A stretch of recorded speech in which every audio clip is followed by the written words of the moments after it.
Have you ever felt lost, like you have nothing to offer the world? I want to share a story with you, a story that might just change the way you see yourself. It begins in a bustling market, filled with the sounds of commerce and life, but for one young man, it was a place of despair. He was a beggar, sitting on the dusty ground every day, his hand outstretched, his eyes downcast. People would pass by, some dropping a coin, others ignoring him completely. He felt invisible, worthless. He saw himself as nothing more than a burden, a person who only took from others and gave nothing in return. This feeling ate away at him, making each day harder than the last. He truly believed he was the most unfortunate person in the world. One day, an old man with kind eyes and a gentle smile approached him. He wasn't like the others. He didn't just drop a coin and walk away. He knelt down, looked the young man in the eye, and said, "I want to buy some of your flowers." The young man was baffled. "Flowers? Sir, I have no flowers. I'm just a beggar. I have nothing to sell." He gestured to his empty patch of dirt, confused by the strange request. The old man smiled warmly. "My dear boy, you are as much a part of this world as anyone. You have hands. Why don't you use them to create something beautiful?" He placed a few coins in the young man's hand. "This is a down payment. I'll be back tomorrow to buy your flowers." And with that, he stood up and walked away, disappearing into the crowd. The young man stared at the coins, then at his own hands. For the first time in years, he felt a spark of something other than despair. A down payment for flowers he didn't even have? The old man's words echoed in his mind. "You have hands. Why don't you use them?" That night, instead of huddling in a corner, he used the coins to buy a handful of flower seeds. He found a small, neglected patch of land near the market, and, with his bare hands, he tilled the soil, planted the seeds, and carefully watered them. It was hard work, but as he worked, he felt a sense of purpose he hadn't felt in a very long time. The next day, the old man returned as promised. The young man showed him the freshly planted patch of earth. "Sir, the flowers haven't bloomed yet, but I have planted them." The old man nodded, his eyes twinkling. "Excellent. I will come back when they are ready." He then gave the young man a few more coins. "For your efforts," he said. Days turned into weeks. The young man tended to his small garden with incredible dedication. He watered the sprouts, pulled the weeds, and protected them from pests. He stopped begging. Instead, his focus was entirely on his flowers. He watched with wonder as tiny green shoots pushed through the soil, grew into stems, and finally blossomed into vibrant, beautiful flowers. The first time he held a flower he had grown himself, tears welled up in his eyes. It was more than just a plant. It was proof that he could create, that he could bring beauty into the world. True to his word, the old man returned. He saw the magnificent flowers and his face lit up. He bought several bouquets, paying the young man a fair price. But he didn't stop there. He said, "These are wonderful, but you have a gift for growing things. Why stop here?" Inspired, the young man started selling his flowers to others in the market. At first, he was shy, but people were drawn to the freshness and beauty of his blooms.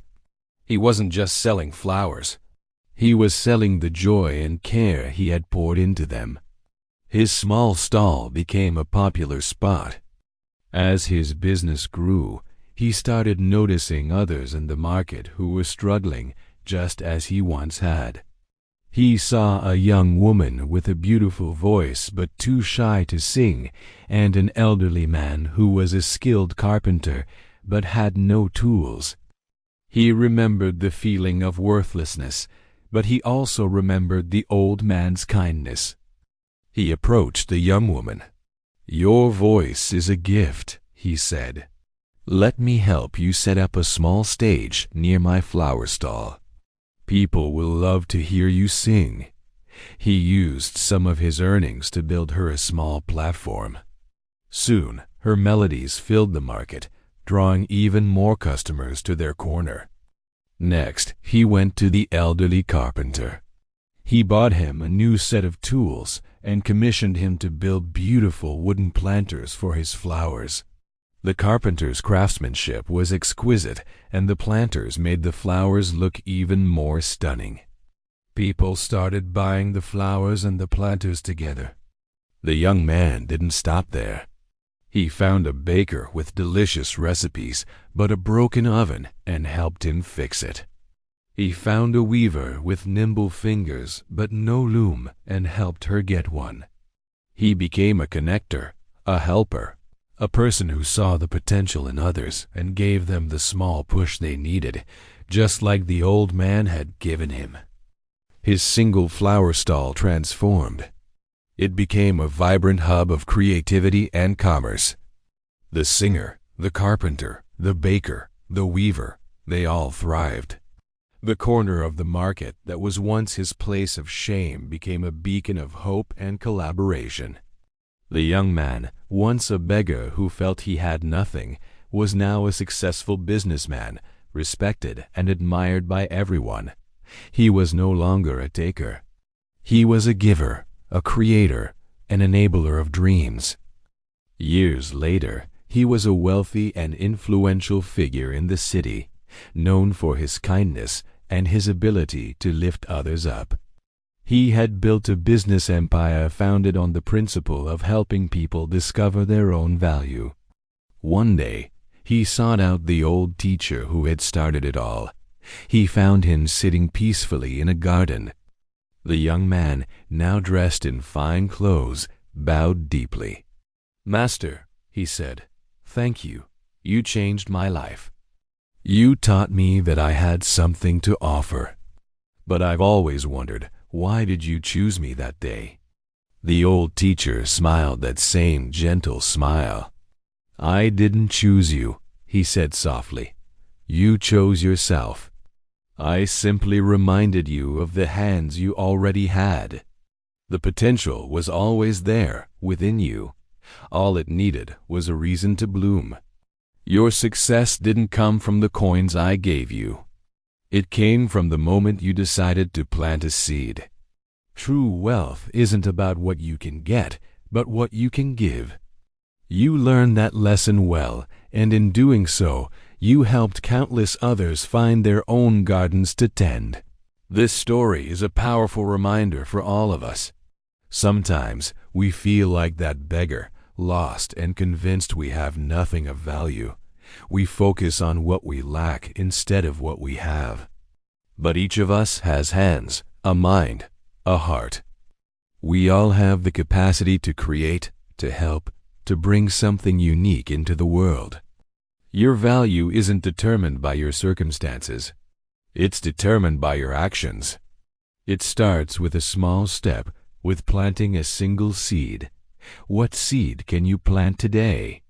What small act of creation or kindness can you perform? You might be surprised to find that the very act of giving is what helps you discover your own immeasurable worth. Think about it. The young man became successful not just by selling flowers, but by helping others sell their songs, their crafts, their baked goods. His wealth grew as he helped others grow. This is a fundamental truth. When you lift others up, you rise with them. So, look at your own hands. What can they do? What skills, talents, or passions are lying dormant within you? Maybe it's not growing flowers. Maybe it's writing, coding, cooking, listening, or simply offering a kind word. Don't wait for someone to give you value. Recognize the value that's already inside you and start sharing it with the world. Plant your seed, tend to it, and watch what grows. Thank you for watching. I hope this story inspires you as much as it inspired me. If you enjoyed it, please like, subscribe, and share it with someone who might need to hear this message today. Until next time, keep planting.